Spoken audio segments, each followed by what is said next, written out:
y'all? I said, what's up, y'all? Look at me when I'm talking to you, bro.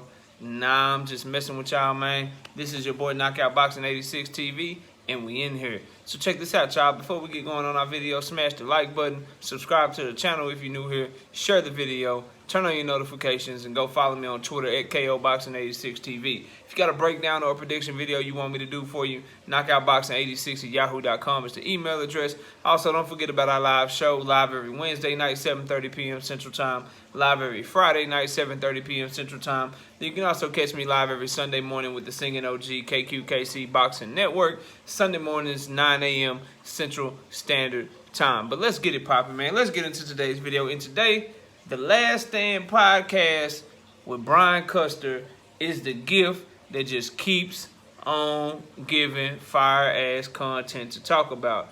Brian Custer just had Errol Spence'S Jr. on his podcast, and they talked about everything from the accident to his new lifestyle to Terrence Crawford, Yordenis Ugas.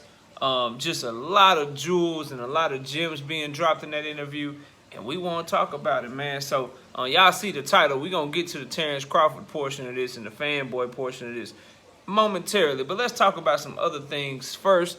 Look, man, in terms of the new lifestyle and him moving to a ranch or a farm or whatever, and people making fun of it, as a fight fan, I'd much rather an athlete that spends their time feeding goats and chickens and horses and shit and taking care of a farm and, you know, nurturing a farm and riding horses, all kind of shit that people do that got a farm. I'd much rather an athlete spend their time doing that than spend their time in the clubs drinking and partying and shit.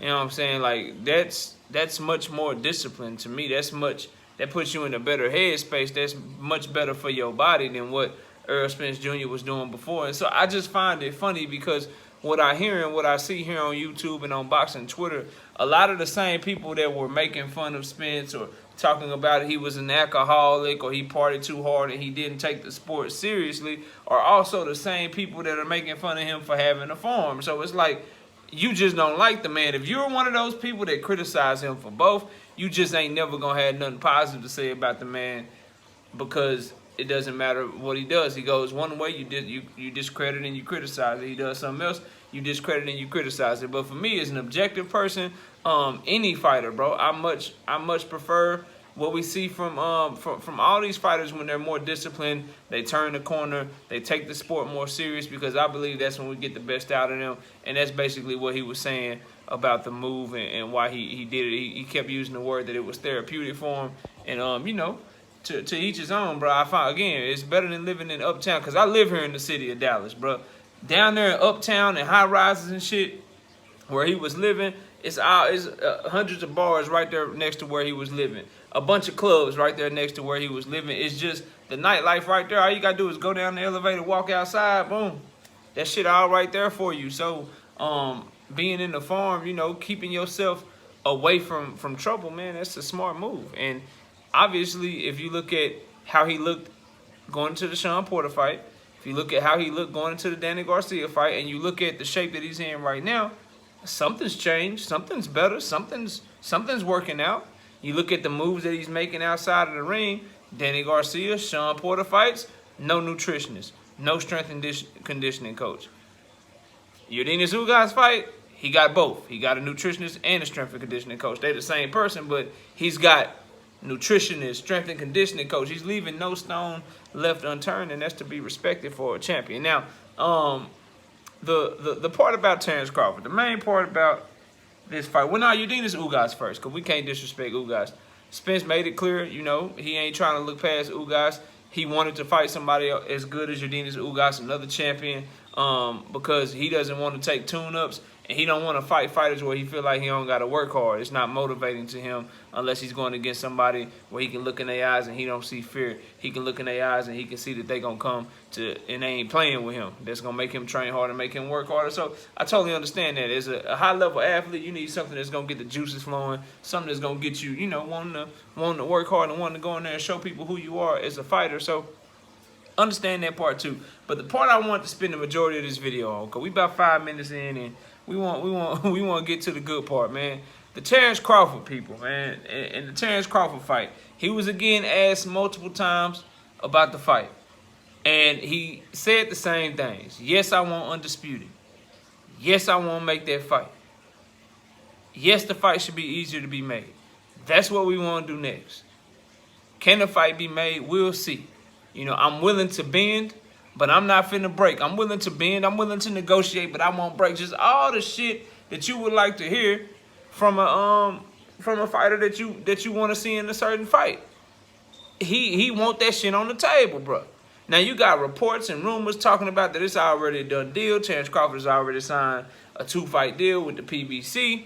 And that they waiting to announce it after this Errol Spence'S fight because they don't want to take shine off of this fight. There's a lot of rumors swirling around. I don't have access to people in either camp and shit like that, so I don't have no inside information. So I'm not reporting that, but that is a very valid rumor going around by a lot of people who I respect, that are saying they got ties to the camp and shit, and they saying it's a done deal. So if it is a done deal, that'll for damn sure kill the narrative of Spence ducking Crawford. But if you just look at the way that both of these fighters are moving, Crawford does an interview, says, I know for a fact Spence ain't ducking me. I know he want the fight as bad as I do. Boom, goes silent. Don't say shit. Errol Spence comes out a week later. This was the press conference. And he was saying, look, we shouldn't have negotiated in the public. We can do that shit behind closed doors. Definitely want to still go for undisputed, coming to get that last belt, yada, yada, yada. Boom, that shit happens. Then you fast forward to this shit. He's still saying the same shit. On top of that, he's saying, look, man, when I was saying that 70-30 shit, 80-20 shit, I was on my girl at the time, Instagram, and I was clearly just playing, bro. The same thing I tried to tell y'all and other people, and a lot of other people trying to say, man, y'all take that shit serious. But you got certain Terrence Crawford fans.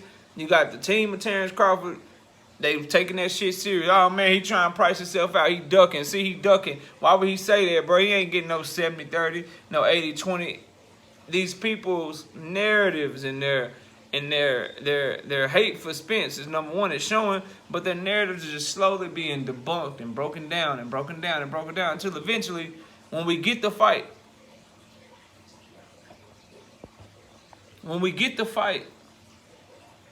please keep that same energy. I've had some people say, look, man, I'm going to say I was wrong, but all y'all ain't came and said it. So if you are of the Terrence, this is what the video is for, real talk. If you are a person who is of the belief that Errol Spence is ducking Terrence Crawford, will you be man enough or woman enough to admit you was wrong when that fight get made and they fight for undisputed at the end of this year? Will you? Or will you just go to not commenting? Will you take videos down? Will you do all kind of weird and crazy shit? Change your name on YouTube and shit like that. Act like you've been a fan the whole time of Spence. Like, it's some weird ass shit that goes on in these YouTube streets. But overall, man, I love the energy from Spence leading up to the Ugas fight. Seemed calm, seemed ready, seemed focused, looked in real good shape as he did at the media workout. Just look like he ready, man. We gonna see if the eye hold up. He was asked about that yet again. I mean, people are asking him the same questions, and they're good questions. But all of that shit gets answered on April the 16th, and we less than 2 weeks away, man. We less than 2 weeks away. But he says no eye issues. He done took a punch on the eye, multiple clean shots on the eyes and shit. He good.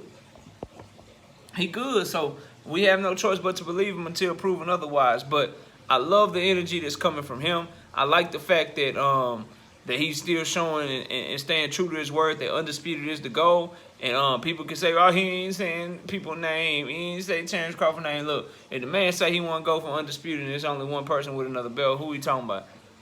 Who he talking about, bro? Like, people gotta, you gotta use some common sense and some logic. But overall, bro, the interview was good. I highly suggest, whether you hate Errol Spence, it'll give you more reasons to hate him, I guess. So go watch the interview. If you like him, shit, you know, go watch the interview. If you're just like a boxing fan and you want to see the interview coming up from a fighter that's about to be in one of the biggest fights of the year, go watch the interview, man. The Last Stand podcast, Brian Custer did a phenomenal job, as he always does. But y'all let me know what y'all think, man. Comment down below, smash the like button, subscribe to the channel, share the video.